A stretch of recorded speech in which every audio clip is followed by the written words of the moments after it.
इस क्वेश्चन में क्या पूछा गया है? Kusum buy some chocolates at the rate of ₹10 पर चॉकलेट। कुसुम ने क्या करी, कुछ चॉकलेट्स खरीदी, कितने रुपए में? 10 रुपये प्रति chocolate. She also buys an equal number of candies, यहाँ पे इक्वल है, इक्वल नंबर ऑफ कैंडीज। उसने क्या करी, टॉफ़ी भी खरीदी है, कितनी? 5 पर कैंडी। ठीक है, ये नहीं पता कितनी खरीदी है, but equal number of candies भी खरीदी जितने उसने चॉकलेट खरीदे थे। She makes a 20% profit on chocolate, तो 20% उसको किस पे प्रॉफिट हुआ? चॉकलेट पे। And 8% profit on candies. At the end of the day all chocolates and candies are sold out and her profit is ₹240। तो उसको इसको बेचने के बाद कितना प्रॉफिट हुआ? 240 रुपये का प्रॉफिट हुआ। Find the number of chocolates purchase, तो उसने कितनी चॉकलेट्स खरीदी थी हमें ये बताना है। तो करते हैं हम इसकी क्वेश्चन की शुरुआत। तो हमें यहाँ पे क्या क्या करना है? तो कुसुम ने यहाँ पे कितनी चॉकलेट्स खरीदी नहीं पता, तो हम उसको क्या करेंगे? एक्स मानेंगे। तो यहाँ पे मैं लिख देता हूँ लेट कुसुम परचेज एस चॉकलेट। तो यहाँ पे मैं डायरेक्ट लिख देता हूँ, चॉकलेट्स को हमने यहाँ पे क्या मान लिया? एक्स मान लिया, क्योंकि हमें नहीं पता उसने कितनी चॉकलेट्स खरीदी थी। ठीक है, शॉर्ट स्टेटमेंट कर रहा हूँ यहाँ पे। चॉकलेट्स को हमने यहाँ पे क्या मान लिया? तो यहाँ पे टोटल कॉस्ट ऑफ चॉकलेट क्या होगी? यहाँ पे टोटल कॉस्ट ऑफ चॉकलेट्स, हमें पता है एक चॉकलेट की कीमत यहाँ पे कितनी थी? 10 रुपये थी। तो यहाँ पे और हमने चॉकलेट को क्या माना है? एक्स माना है, तो यहाँ पे क्या हो जाएगा हमारा? 10x हो जाएगा। ठीक है, क्या हो जाएगा हमारे यहाँ पे? 10x हो जाएगा, क्योंकि एक चॉकलेट की कीमत कितनी थी? 10 थी, और हमने यहाँ पे चॉकलेट्स को क्या माना है? x माना है, लेट करके। ठीक है, सेम यहाँ पे उसने जो कैंडीज़ परचेज करी है वो हमें बताना है। तो यहाँ पे उसने, हमें भी नहीं पता कैंडीज़ कितनी परचेज करी, तो यहाँ पे कैंडीज़ को भी हम क्या करेंगे? x मानेंगे।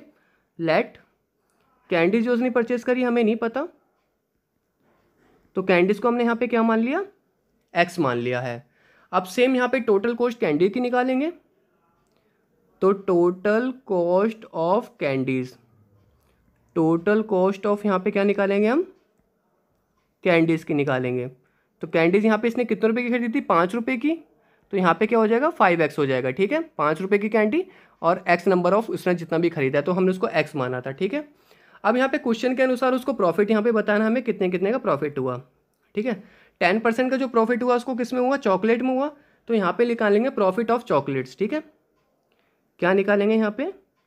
Profit of chocolates. तो उसे चॉकलेट पे कितना प्रॉफिट हुआ हमें यहाँ पे निकालना है। तो यहाँ पे प्रॉफिट निकालने के लिए उसको कितना प्रॉफिट हुआ था? यहाँ पे 20% हुआ। तो यहाँ पे क्या करेंगे? 20% ऑफ 10x। ठीक है, क्योंकि यहाँ पे टोटल कॉस्ट जो निकली थी कितनी निकली थी? 10x निकली थी। इसको हम और आगे सॉल्व करेंगे तो 20% का साइन हटता है तो नीचे क्या आता है? 100 आता है। ऑफ का मतलब मल्टीप्लाई इंटू 10x। ये जीरो से ये जीरो कटा, ये जीरो से ये जीरो कटा, यहाँ पे कितना बचा हमारे पास? 2x बचा।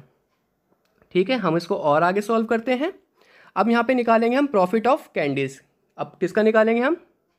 कैंडीज का प्रॉफिट निकालेंगे। तो यहाँ पे मैं लिख लेता हूँ प्रॉफिट ऑफ कैंडीज। तो कैंडीज पे उसे कितना प्रॉफिट हुआ था? 8% का हुआ। तो यहाँ पे क्या निकालेंगे? 8% ऑफ 5x निकालेंगे, क्योंकि यहाँ पे जो कॉस्ट निकली थी 5x निकली थी। सेम फॉर्मूला है इसका, 8 डिवाइडेड बाई 100, ऑफ का मतलब मल्टीप्लाई इंटू 5x। ठीक है, अब यहाँ पे 5 से मैं इसको डिवाइड कर देता हूँ तो कितना आएगा? 5 2 जा 10, 20 आ गया। कितना आ गया? यहाँ पे 20 आ गया। और यहाँ पे मैं इसको और डिवाइड करूँगा तो यहाँ पे क्या हो जाएगा? 4 2 जा 8, 4 5 जा 20। ठीक है, अब यहाँ पे ऊपर इसको पॉइंट में आंसर आएगा, तो 2 डिवाइडेड बाई 5 क्या होगा हमारा? यहाँ पे मैं करता हूँ, यहाँ पे 2 है और यहाँ पे 5 है। ठीक है, इसको हम यहाँ पे डिवाइड करेंगे तो यहाँ पे क्या आ जाएगा? तो यहाँ पे 0 पॉइंट, यहाँ पे आगे 0 लग जाता है, और 5 4 जा 20, तो यहाँ पे कितना आ गया? 0.4 आ गया। तो इसको 0.4x प्रॉफिट होगा यहाँ पे कैंडीज़ पे, और 2x इस पे। तो टोटल प्रॉफिट निकालते हैं, टीपी लिख देता हूँ यहाँ पे। टोटल प्रॉफिट यहाँ पे कितना हो गया? 2x plus 0.4x। तो टोटल प्रॉफिट यहाँ पे कितना हो गया? 2.4x हो गया। ठीक है, अब हम क्या करेंगे? इसको कंपेयर कर देंगे जो इसकी प्रॉफिट हुई थी 240 रुपीज़ की। तो अकॉर्डिंग टू क्वेश्चन के अनुसार हम इसको क्या करेंगे? कंपेयर कर देंगे। तो यहाँ पे 2.4x इक्वल टू कितना हो जाएगा? 240 हो जाएगा। ठीक है, और x इक्वल टू यहाँ पे क्या हो जाएगा? क्रॉस मल्टीप्लाई हो जाएगा, तो नीचे हमारा क्या आ जाएगा? 2.4 आ जाएगा। ठीक है, ये 4 है यहाँ पे, 9 मत समझ लेना। तो 2.4 है, इसको मैं यहाँ पे डिवाइड करके दिखाता हूँ, 240 डिवाइडेड बाय 2.4, ठीक है। अब इसको यहाँ पे हम डिवाइड करेंगे तो यहाँ पे पॉइंट हटाएंगे तो यहाँ पे क्या हो जाएगा, 10 से मल्टीप्लाई हो जाएगा, और यहाँ पे 24 है तो 24 बन जाए 24, आगे 2 जीरो आ रहे थे, यहाँ पे क्या आ गया हमारा 100 आ गया, ठीक है। कितना आ गया, कितना आ गया हमारे यहाँ पे 100 आ गया। तो उसने कितनी चॉकलेट्स खरीदी थी, 100 खरीदी थी, क्योंकि हमने यहाँ पे चॉकलेट को क्या माना था, एक्स माना था, और यहाँ पे हमारी एक्स की वैल्यू कितनी आ गई, 100 आ गई, ठीक है। ये क्वेश्चन भी हमारा हो गया है। अब हम बढ़ते हैं अपने नेक्स्ट क्वेश्चन की तरफ।